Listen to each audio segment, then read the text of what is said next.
একদম বিকালবেলা চলে এসেছি ছাদে জামা কাপড় শুকোতে দেওয়ার জন্য। তো সারাদিন তো আমি জামা কাপড়গুলো কাচিনি, কারণ মেঘলা আকাশ ছিল বলে।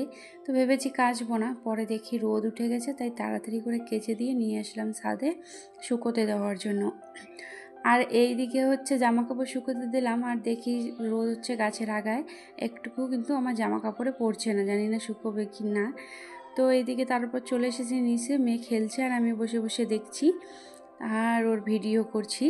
তারপর একদম সন্ধ্যাবেলা বসিয়ে দিলাম রাজমা আর হচ্ছে চা। তো এদিকে হচ্ছে আমি একটু ডালও ভিজিয়ে নেব, কারণ ডালের বড়া করব। আর যেহেতু আমি আগে থেকে ভেজানো ভুলে গেছি, তাই হচ্ছে একটু গরম পানি করে ভিজিয়ে নিলাম, তাতে এতে করে তাড়াতাড়ি করে কিন্তু ভিজে যাবে। তারপরে এদিকে আমি চাটা কিন্তু করে নেব। যেহেতু আজকে মেয়ের বার্থডে, আর আমি মেয়েকে কিন্তু বলি নাই যে ওর আজকে বার্থডে, তো ওকে আমরা বলিনি, কারণ ছোটো মেয়ের শরীর বেশি একটা ভালো না তাই।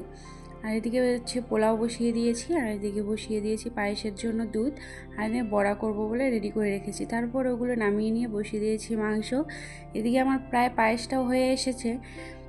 পায়েসটা করে তারপরে এই যে চলে এসেছি রুমে বেলুন হচ্ছে লাগাতে ডাবল টেপ দিয়ে।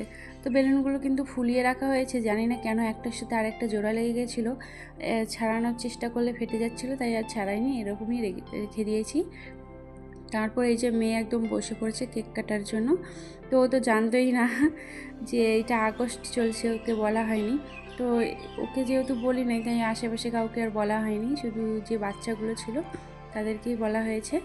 আর একদম তারপর একদম যে রান্না বান্না করে নিয়ে এসেছি, একদম রাজমা, মাংস, পাতুরি, একটা ভাজা, আর হচ্ছে বড়া, ডালের বড়া, আর এদিকে পোলাও।